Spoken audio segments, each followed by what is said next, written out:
Find a job you love and you'll never have to work a day in your life. Wait a minute, and never work a day in your life.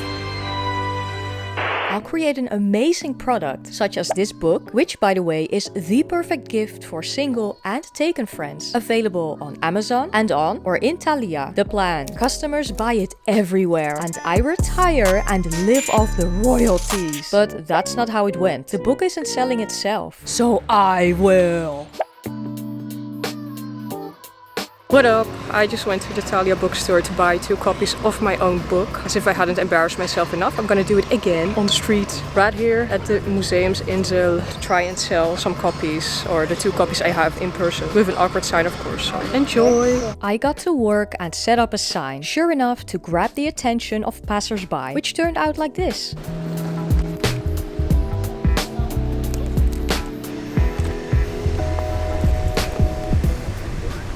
And now, we draw customers in with our charismatic personality. When I finished setting up, one person had a look at the sign, laughed and politely declined, and another just avoided eye contact completely, which I understand. I had some flyers left from the other video, so I thought why not reuse them today. One uncanny lad peeked at the sign but didn't know what to make of it. A spontaneous glancing competition commenced, so we awkwardly looked on, shrugged and left. A poem! I doubt that a married couple is interested in a poem for their dating app. Maybe I'm wrong. Let's give you a different angle.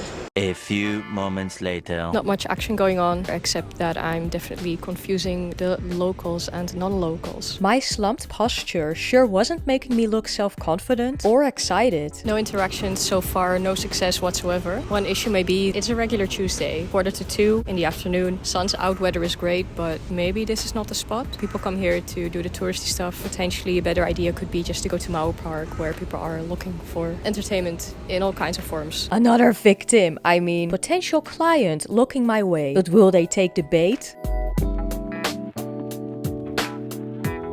Dude that walked past totally read the sign. Totally found it funny. So I count that as a win. Yep, the slumped posture really doesn't help me. I also suspect the big cam made people less keen to come closer.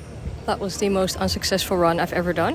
0 interactions, no sales, no poems written. 10 seconds later. I just started packing up when 2 Swedish blokes walked past. One gave me his phone, said he needed all the help he can get, so I came up with this. That was Museumsinsel. But will a different location be any better to make bank? I went to Mauerpark on Sunday and set up shop once more. As you can see, this place is packed. The increased traffic inevitably got more eyeballs on my makeshift stand and yellow book. None of these folks are buying, but hey, it's a start.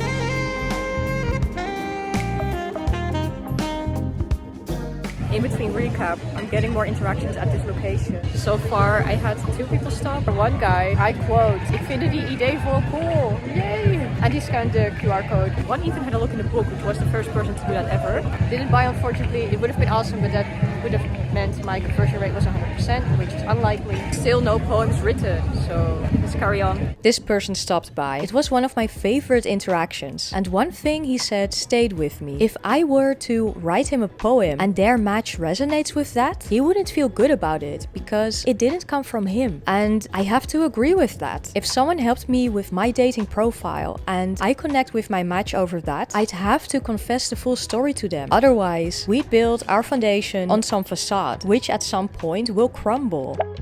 The first run at Museumsinsel functioned well as a warm-up. It led to 1 interaction and 1 poem. The second run at Mauerpark was a bit more hectic. I wrote 0 poems, sold no books, but chatted with a handful of people. Sitting on the ground on pillows made me feel like a street rat, just a little bit. But this was great exposure therapy. When people walked by and read the signs, I noticed how their faces went from normal and smiley to what's going on there, or sometimes even disgust, confusion. Funny thing, one dude threw his hands in the air and kept repeating, "Why not? Why not?" Left me speechless. Not too long in, I decided to just embrace the cringe. I let myself feel the discomfort, and actually settling down and accepting that this felt uncomfortable made me feel more at ease. So that's that.